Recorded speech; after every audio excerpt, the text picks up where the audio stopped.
Welcome to study with R K Jha sir YouTube channel. आप लोगों को मॉडर्न हिस्ट्री ऑफ इंडिया में जो टॉपिक बता रहा था उसी टॉपिक को हम लोग आगे बढ़ाते हुए अब अगला जो टॉपिक पढ़ने जा रहे हैं socio religious reform movement of India part 3। आप लोगों को जो टॉपिक डिस्कस कराया जा रहा था वो टॉपिक था सोशियो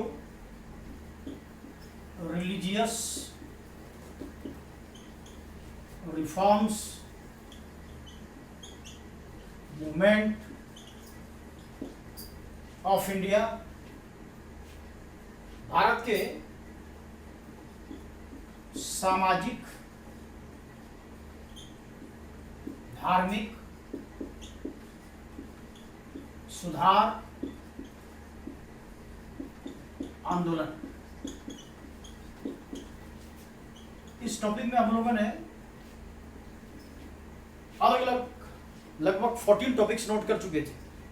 उसको हम लोग पिछले वीडियो में ईयर सहित आप लोगों को बताया गया था और पार्ट 1 में उसको हमने लिखा था और पार्ट 2 में फिर टॉपिक वाइज डिस्कशन भी शुरू हो गया था। हम लोग डिस्कस कर रहे थे ब्रह्म समाज के बारे में, राजा राम मोहन राय के बारे में। आप लोगों को अभी तक जो मैंने बताया कि राजा राम मोहन राय को राजा किसने कहा यह आप नोट कर चुके हैं। आपने नोट किया था कि राजा राम मोहन राय को मुगल एम्परर अकबर सेकंड ने राजा कहा था, जो आप नोट कर चुके हैं। पिछले वीडियो एक बार आप देख लेंगे जिससे कि आपको पूरी तरह से डिटेल में उसके बारे में जानकारी हो जाए। काफ़ी कुछ मैं उसमें बता चुका हूँ। तो इस टॉपिक में हम लोगों ने 2 वीडियो अभी तक देख चुके हैं। पहला पार्ट 1 पार्ट 2 और अब पार्ट 3 हम लोग बनाने वाले हैं। आप लोगों को एक बार फिर से याद दिला दूँ कि आप लोगों के लिए जीएस की बुक जो छप रही है, जीएस की बुक जो खुद मैंने ही तैयार किया है आप लोगों के लिए, इंग्लिश मीडियम हिंदी मीडियम दोनों के लिए है। और वो बुक ऑल इन वन है। आप चाहे जो भी एग्ज़ाम देने वाले हैं, चाहे वो सिविल सर्विस का एग्ज़ाम हो, पीसीएस का हो या एनडीए सीडीएस या एसएससी का हो। आप देख रहे हैं कि एग्ज़ाम के दिन अब धीरे धीरे आने शुरू हो गए हैं। कुछ एग्ज़ाम होने के डेट भी दिया जा चुका है। तो आप लोग अब बस ध्यान से पढ़ना शुरू कर देंगे और आप लोगों की सुविधा को देखते हुए बुक्स भी प्रिंटिंग होकर तब तक आ जाएगी। आप लोग बुक भी खरीदेंगे और क्लास भी अटेंड करते रहेंगे और जो भी दिक्कत होगी उसके बारे में हमसे आप पूछते रहेंगे। तो मैं आप लोगों को बता रहा था कि राजा राम मोहन राय के बारे में डिस्कस हो रहा था और आप लोगों को बताया गया था कि राजा राम मोहन राय ने न्यूज़पेपर की शुरुआत की थी। सबसे पहली बार उन्होंने ही सबसे पहली बार जर्नलिज्म के क्षेत्र में सबसे पहला काम किया और इसीलिए उन्हें क्या कहा गया, फादर ऑफ इंडियन जर्नलिज्म, भारतीय पत्रकारिता का जनक। अब हम लोग और भी आगे के इन्फॉर्मेशन को पढ़ेंगे। हम लोगों ने डिस्कस किया था कि राजा राम मोहन राय ने बहुत सारे न्यूज़पेपर भी निकाले थे। उनमें से एक फारसी न्यूज़पेपर का नाम मैंने आप लोगों को लिखाया था, मिरातुल अखबार। आपने नोट किया था मिरातुल अखबार। मिरातुल अखबार ये जो न्यूज़पेपर था ये फारसी न्यूज़पेपर, फारसी भाषा में। एक्चुअली राजा राम मोहन राय लगभग 1 दर्जन से भी अधिक भाषा के जानकार थे। उन्होंने हिंदी, उर्दू, फारसी, संस्कृत, बंगाली, इंग्लिश, हिब्रू, इन सभी लैंग्वेज के बारे में पढ़ाई की थी। तो फारसी भाषा उसमें काफ़ी ज़्यादा चलती थी, तो इसलिए उन्होंने फारसी भाषा में न्यूज़पेपर शुरू किया। पर्शियन लैंग्वेज हम लोग याद रखेंगे कि उसमें जो भी न्यूज़पेपर आ रहे थे वो मैक्सिमम इंग्लिश में आते थे। तो राजा राम मोहन राय का ये कहना था कि न्यूज़पेपर उस भाषा में छपनी चाहिए जिसको कि लोग आसानी से समझ सके, और इसलिए उन्होंने लोगों की भावनाओं को देखते हुए फारसी भाषा में न्यूज़पेपर शुरू किया। उसका नाम था मिरातुल अखबार। इस न्यूज़पेपर का प्रकाशन आप याद रखेंगे 1822 में हुआ था, पर्शियन लैंग्वेज में, फारसी भाषा। हम लोगों ने नोट किया था कि भारत का पहला न्यूज़पेपर कौन सा था। अगर आपसे ये क्वेश्चन आता है क्या बताएंगे आप? तो भारत का पहला न्यूज़पेपर जो मैं आप लोगों को नोट करवाया था उसका नाम था बंगाल गजट, बंगाल गजट। और इस न्यूज़पेपर को 1780 में जेम्स ऑगस्टस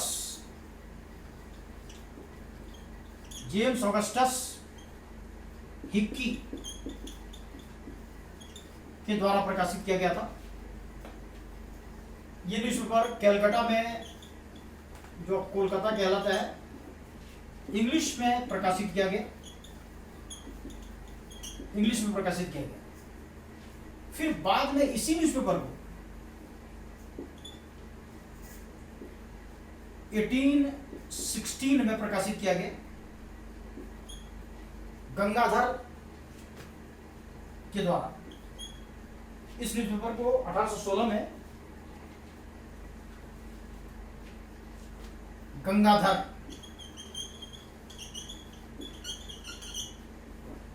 चट्टोपाध्याय के द्वारा इस न्यूज़पेपर को कलकत्ता में ही फिर से एक बार प्रकाशित किया गया राजा राम मोहन राय की प्रेरणा से।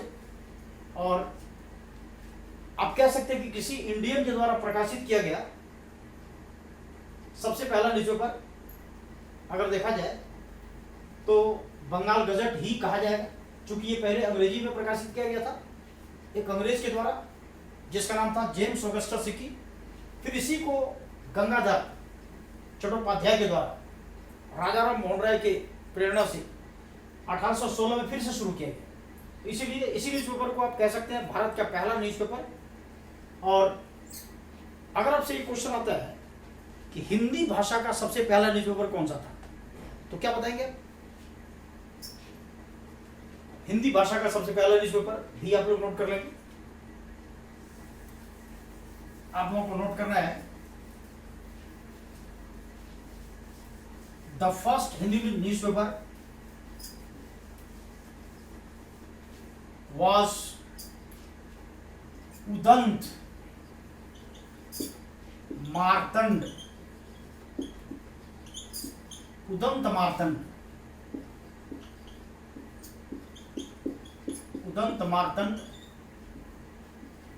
पहला हिंदी समाचार पत्र जिसका प्रकाशन 1826 में कलकत्ता में ही, बाद में इसको कानपुर से भी प्रकाशित किया गया, लेकिन शुरू कलकत्ता से ही हुआ था। तो कलकत्ता में जुगल किशोर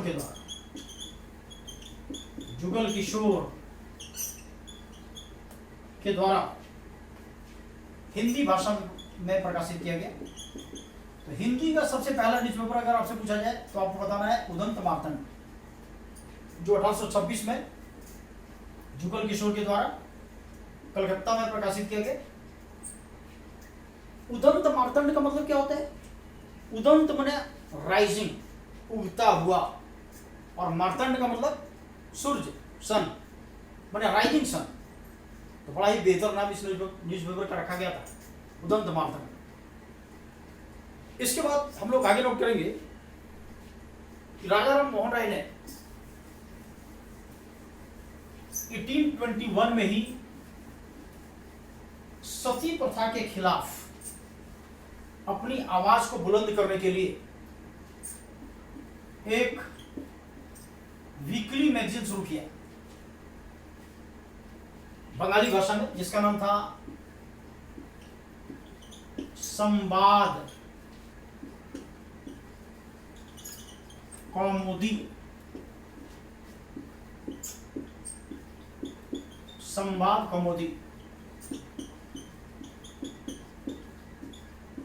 1821 में उन्होंने इसे प्रकाशित किया था बंगाली भाषा में,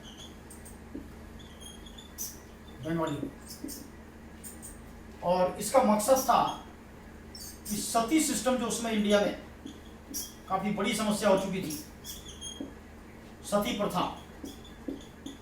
तो सती प्रथा के खिलाफ सबसे पहली बार राजा राम मोहन राय ने इसी वीकली मैगजीन में एक एसे लिखा था, एक निबंध लिखा था। तो सबसे पहली बार उन्होंने इसी मैगजीन के थ्रू सती प्रथा का विरोध किया। और सती प्रथा में क्या होता है ये तो आप लोगों को पता है ही, हस्बैंड की डेथ होने के बाद उसकी विधवा को भी चिता में जलना होता था। और ऐसा कहा जाता है कि राजा राम मोहन राय कि बड़े भाई की जब मृत्यु हुई तो उनकी बड़ी भाभी को भी चिता में जला दिया गया था। तब से उसमें राजा राम मोहन राय की उम्र कोई खास नहीं थी, 16 ईयर्स की एज थी उनकी। तो उसी समय से उन्होंने सती प्रथा का विरोध करना शुरू कर दिया था और सबसे पहली बार उन्होंने आवाज उठाई 1821 में इसी मैगजीन के द्वारा, जो 1821 में प्रकाशित किया गया। इसके बाद हम लोग याद रखेंगे कि ये मैगजीन अधिक समय तक नहीं चल पाया, 1822 में ये बंद हो गया क्योंकि इसको फाइनेंस लोगों ने नहीं दिया। एक्चुअली ये उसमें जो सबसे बड़ी समस्या थी इंडिया की, और लोग सती सिस्टम को एक तरह से धार्मिक रूप से मानने के लिए बाध्य थे। तो पहली बार राजा राम मोहन राय ने इस कुप्रथा के खिलाफ आवाज उठाई, जिसके चलते समाज के बहुत सारे लोग राजा राम मोहन राय के खिलाफ हो गए और उन्होंने इस मैगजीन का विरोध कर दिया। और इसीलिए इसके जो फाइनेंस करने वाले लोग थे उन्होंने फाइनेंस करना बंद कर दिया। तो फाइनेंस के अभाव में, पैसों के अभाव में ये मैगजीन 1822 में बंद हो गया।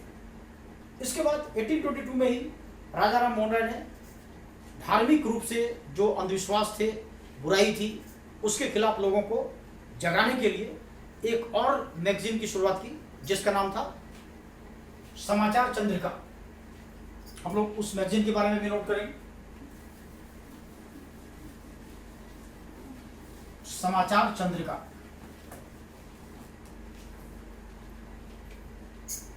1822 में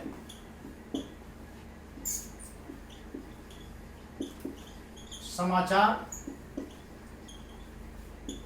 चंद्रिका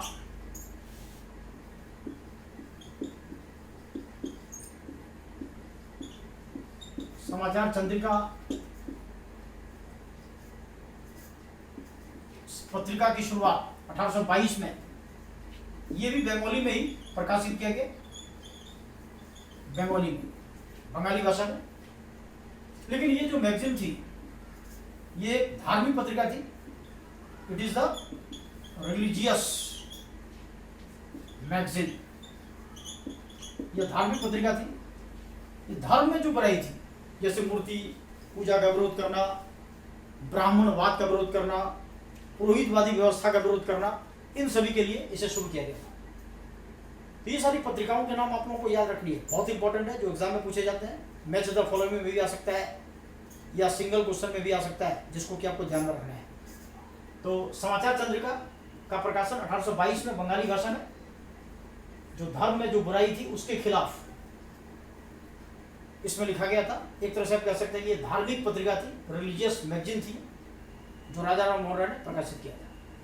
हम लोग आगे नोट करेंगे कि राजा राम मोहन राय ने एजुकेशन को आगे बढ़ाने के लिए पहले तो एक कॉलेज की स्थापना की ही थी, जो कि आप नोट कर चुके हैं। पिछले वीडियो में भी आप लोगों को इसके बारे में बताया था कि इंडिया का सबसे पहला कॉलेज, उस कॉलेज का नाम आप लोगों को मैं नोट करवाया था। इसका नाम मैं अभी नहीं बताऊंगा, क्योंकि उस वीडियो को आपको देखना पड़ेगा, क्योंकि जब आप देखेंगे तो फिर आपको याद भी हो जाएगा। तो सबसे पहला कॉलेज जो इंडिया में बनाया गया वो राजा राम मोहन राय ने ही एक अंग्रेज के साथ मिलकर बनाया था। उस अंग्रेज का नाम था डेविड हेयर। इसके बाद उन्होंने एक और कॉलेज की स्थापना की 1825 में। 1825 में उन्होंने कलकत्ता में ही वेदांत कॉलेज की स्थापना की। वेदांत कॉलेज वॉज फाउंडेड बाय राजा राम मोहन राय इन 1825 इन कलकत्ता। तो कलकत्ता में वेदांत कॉलेज की स्थापना राजा राम मोहन राय के द्वारा की गई, इसे आप लोग याद रखेंगे। इसके बाद हम लोग याद रखेंगे कि 1828 में उन्होंने ब्रह्म समाज की स्थापना की। ब्रह्म समाज की स्थापना उन्होंने कलकत्ता में की। ब्रह्म समाज की स्थापना कलकत्ता में की गई।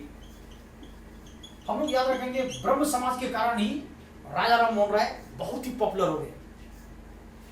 उन्होंने इस समाज की स्थापना जो किया था उसका उद्देश्य ये था कि समाज में जो बुराई थी, अंधविश्वास थे, उसके खिलाफ लोगों को जगाना। शुरुआत में इसका नाम था ब्रह्म सभा। ब्रह्म सभा के बाद इसका नाम ब्रह्म समाज पड़ गया। इसे आप लोग याद रखेंगे। हम लोग याद रखेंगे कि राजा राम मोहन राय ने जो सामाजिक बुराइयों का विरोध किया, तो कौन कौन से ऐसे सामाजिक बुराई उसमें थी जिसके कारण समाज में काफी ज्यादा, खास करके महिलाओं को परेशानियां हो रही थी। तो हम लोग इसे नोट करते हैं कि राजा राम मोहन राय प्रोटेस्टेड यानी विरोध किया। राजा राम मोहन राय प्रोटेस्टेड सती सिस्टम, सती प्रथा, सती प्रथा। इसके बाद याद रखेंगे आप गर्ल्स इनफेंटिसाइड, कन्या हत्या। इसके बाद उन्होंने विरोध किया पॉलीगेमी, पॉलीगेमी यानी बहु पत्नी प्रथा। उसके बाद उन्होंने विरोध किया अनटचेबिलिटी, अनटचेबिलिटी यानी छुआछूत। इस प्रकार उन्होंने इन सभी सामाजिक बुराइयों का विरोध किया और इन सभी के खिलाफ समय समय पर कानून भी बने। हम लोगों को यह भी याद रखना है कि उन्होंने चाइल्ड मैरिज का भी विरोध किया। चाइल्ड मैरिज यानी बाल विवाह, बाल विवाह, इन सभी का उन्होंने विरोध किया। सती प्रथा सबसे पहला टारगेट उनका था, क्योंकि उन्होंने खुद अपने ही घर में अपनी बड़ी भाभी को सती होते देखा था। उनकी बड़ी भाभी सिर्फ भाभी ही नहीं बल्कि उनकी मां के समान थी। राजा राम मोहन राय शुरू से काफी विद्रोही थे। वे सामाजिक कुरीतियों के खिलाफ, बुराइयों के खिलाफ एक तरह से बगावत कर दिया था, जिसके चलते उनके पिता ने उन्हें घर से बाहर निकाल दिया था और उनका एक तरह से अपने पुत्र के समान पालन पोषण उनकी बड़ी भाभी ने की थी। और वही बड़ी भाभी जिसको कि समाज के लोगों ने जबरदस्ती सती बना दिया, चिता में झोंक दिया। तो इसीलिए शुरू से उसके मन में सती प्रथा के खिलाफ एक तरह से विद्रोह की भावना थी। तो उन्होंने ब्रह्म समाज बनाकर सबसे पहले अंग्रेजों पर दबाव डाला इसी कुप्रथा के खिलाफ कानून बनाने के लिए। तो इस सती प्रथा को किसने इलीगल घोषित किया, किसने इसको हटाया, हमें उस गवर्नर जनरल का नाम याद रखना जरूरी है, क्योंकि ये एग्जाम में पूछे जाते हैं। तो आप याद रखेंगे कि sati system was abolished in 1829 by Lord William Bentinck. Lord William Bentinck. Sati प्रथा पर रोक 1829 में लॉर्ड विलियम बेंटिंग के द्वारा लगाया गया। अब यहां पर यह जानना है हम लोग को कि लॉर्ड विलियम बेंटिंग था कौन। इसके संबंध में आप याद रखेंगे कि Lord William Bentinck was the governor general of Bengal that time. उस समय लॉर्ड विलियम बेंटिंग बंगाल का गवर्नर जनरल था। हम लोग याद रखेंगे कि लॉर्ड विलियम बेंटिंग का जो टाइम पीरियड रहा था वह 1828 से लेकर 1835 तक, 1828 से लेकर 1835 तक। तो लॉर्ड विलियम बेंटिंग को बंगाल का लास्ट गवर्नर और इंडिया का पहला गवर्नर जनरल कहा जाता है। तो last governor general of Bengal and first governor general of India, इस दोनों का ही आंसर क्या हो जाएगा? Lord William Bentinck. क्यों? आखिर इसको दोनों क्यों कहा जाता है? इसके पीछे कारण है। एक्चुअली जब लॉर्ड विलियम बेंटिंक 1828 में यहां पर आया था, तो ये आया था बंगाल का गवर्नर जनरल बनकर। लेकिन फिर इसी के टाइम में 1833 में एक चार्टर एक्ट आया, चार्टर एक्ट 1833। और इसी चार्टर एक्ट में ये कहा गया कि अब जो भी बंगाल का गवर्नर जनरल होगा उसको इंडिया का भी गवर्नर जनरल माना जाएगा। तो आप याद रखेंगे कि 1828 से लेकर 1833 से पहले तक ये गवर्नर जनरल था कहाँ का? बंगाल का। और फिर 1833 से ये इंडिया का गवर्नर जनरल पहली बार बना। इसीलिए दोनों बातें इसमें याद रखनी है आपको कि last governor general of Bengal and first governor general of India, इस दोनों का ही आंसर क्या होगा? Lord William Bentinck.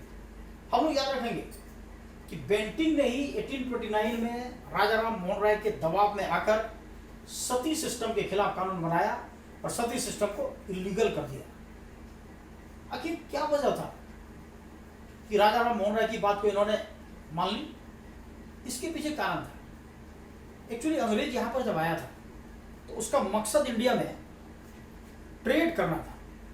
यहां पर कोई मारकाट करने के लिए वो नहीं आया था, वो तो व्यापारी था, बिजनेसमैन था। तो अंग्रेजों ने सोचा कि अगर कुछ पढ़े लिखे लोगों की बात को अगर हम मान लेते हैं कि ये जो पढ़े लिखे लोग हैं वे हमारे समर्थक हो जाएंगे और फिर इंडिया में ट्रेड करना बड़ा आसान हो जाएगा। तो इसीलिए उन्होंने जो प्रबुद्ध वर्ग इंडिया के थे, जो पढ़े लिखे लोग जो इंडिया के थे, उसकी बातों को मानते हुए राजा राम मोहन राय के दबाव में आकर उन्होंने सती सिस्टम को खत्म कर दिया। हालांकि अंग्रेजों को इसका खामियाजा बाद में भुगतना पड़ा। 1857 का जो विद्रोह हुआ था उसमें से कारण ये भी था कि उन्होंने भारत में सामाजिक सुधार किया अंग्रेजों ने, क्योंकि भारत के जो रूढ़िवादी लोग थे, कंजर्वेटिव माइंडेड लोग, वो नहीं चाहते थे कि अपनी पारंपरिक चीज़ों को छोड़ें। वे लोग इस प्रकार जकड़े हुए थे धार्मिक अंधविश्वास से, इतना ज़्यादा उनके मन में संकीर्णता थी। अपनी परंपरा, चाहे वो बुरी परंपरा ही क्या ना हो, उसको मानने के लिए बाध्य थे। इसलिए कुछ कंजर्वेटिव इंडियन के द्वारा अंग्रेजों का विरोध भी होने लगा, लेकिन पढ़े लिखे लोगों ने अंग्रेजों का समर्थन किया। तो इस प्रकार सती सिस्टम को एबॉलिश किया गया कब? 1829 में। किसने किया? Lord William Bentinck. अब इसके बाद हम लोग जानेंगे गर्ल्स इन्फेंटिसाइड। गर्ल्स इन्फेंटिसाइड यानी कन्या हत्या। कन्या हत्या वैसे तो आप लोगों को ऋग्वेदिक पीरियड जब पढ़ाया जाएगा तो बताया जाएगा आपको कि ऋग्वेदिक पीरियड में, ऋग्वेदिक काल में महिलाओं की स्थिति बहुत अच्छी थी। लेकिन जैसे ही पोस्ट वैदिक पीरियड आया, पोस्ट वैदिक पीरियड से ही महिलाओं की स्थिति खराब होने लगी और इस समय तक आते आते बहुत ज्यादा स्थिति खराब थी। गर्ल्स इन्फेंटिसाइड में क्या होता था कि लड़की के पैदा होते ही उसे अफीम चटाकर मार दिया जाता था। ये सिस्टम सबसे अधिक उसमें फॉलो हो रहा था राजस्थान के राजपूत परिवार में। अफीम बहुत ही नशीला पदार्थ, छोटी सी बच्ची को जब अफीम चढ़ा दिया जाता था तो तुरंत ही उसकी मौत हो जाती थी, जहर का काम करता था। तो राजा राम मोहन राय ने इसका भी विरोध किया और इस पर भी कानून बेंटिंक नहीं बनाया। तो हम लोग इसे नोट कर लेते हैं कि girls infanticide was abolished in 1830 by Lord William Bentinck. Lord William Bentinck. कन्या हत्या पर रोक 1830 में लॉर्ड विलियम बेंटिंक के द्वारा लगाए गए और कन्या हत्या को भी अब इलीगल घोषित कर दिया गया। इसके बाद हम लोग जानेंगे बहुपत्नी प्रथा। बहुपत्नी प्रथा में क्या होता था कि प्राचीन काल से ही, जब आप एंशियंट हिस्ट्री ऑफ इंडिया पढ़ेंगे, प्राचीन भारत का इतिहास, तो मैं आप लोगों को कुछ ऐसे शासकों के बारे में बताऊंगा जिसने कि सैकड़ों शादियां की। जैसे मगध एम्पायर में बिम्बिसार जो शासक था, बिम्बिसार मगध एम्पायर का पहला शासक, बिम्बिसार की कम से कम 500 पत्नियां थी, 500 वाइफ्स, कम से कम। अधिक से अधिक कितना था कुछ नहीं पता, मैंने अधिक से अधिक शादी किया जाना उसमें सम्मान का विषय होता था। जमींदार, राजा, महाराजा आदि जो होते थे वे अधिक से अधिक शादियां करते थे। बिम्बिसार की तो ये हालत थी कि पूरी इंडिया ही उसके लिए ससुराल था, जहाँ जाता था वही दामाद का स्वागत होता था उसका। तो ये सिस्टम राजा राम मोहन राय जब थे उस समय तक चल रहा था। राजा राम मोहन राय के समय में भी बंगाल में एक ब्राह्मण ऐसा था जिसकी लगभग 200 पत्नियां थी, 200 वाइफ्स। कहा जाता है कि उसकी सबसे छोटी पत्नी की उम्र 8 साल थी, 8 इयर्स। तो इन सभी चीजों को देखकर राजा राम मोहन राय के अंदर विद्रोह की भावना आ गई और उन्होंने इस कुप्रथा के खिलाफ जंग छेड़ दिया। तो इसका विरोध सबसे पहली बार राजा राम मोहन राय ने किया, लेकिन इसके खिलाफ कानून अंग्रेजी शासनकाल में नहीं बन पाए। इसको जब भारत आजाद हुआ तब भारत सरकार ने इसके खिलाफ कानून बनाया और 1955 में हिंदू मैरिज एक्ट कानून गवर्नमेंट ऑफ इंडिया ने बनाया, हिंदू मैरिज एक्ट। और उसमें फिर हिंदू समाज में एक ही पत्नी रखने का अधिकार दिया गया। तो ये हिंदू मैरिज एक्ट 1955 में भारत सरकार के द्वारा बनाया गया था, जिसमें हिंदू पुरुषों को एक ही शादी करने का राइट दिया गया है। अब देख रहे हैं कि ये सिविल कोड बनाने की बात हो रही है, जो सभी के लिए एक समान कानून होगा कि कोई भी अब धार्मिक रूप से कोई अलग से कोई भी इलीगल फायदा ना उठा सके, तो सबके लिए एक समान कानून बनाने की बात हो रही है। लेकिन हिंदू मैरिज एक्ट पहले ही बन चुका है 1955 में ही, जिसमें बहुपत्नी प्रथा को समाप्त कर दिया गया है। इसके बाद हम लोग अनटचेबिलिटी के बारे में याद रखेंगे, छुआछूत। इसमें क्या होता था कि जो लोअर कास्ट के लोग थे वे अपर कास्ट के लोग से घृणा करते थे। समाज में बहुत बड़ी समस्या हो गई थी, तनाव की भावना सब में आ गई थी। सभी उच्च वर्ग के लोग निम्न वर्ग के लोगों से घृणा कर रहे थे, इससे यूनिटी बढ़ ही नहीं पा रही थी। तो इसलिए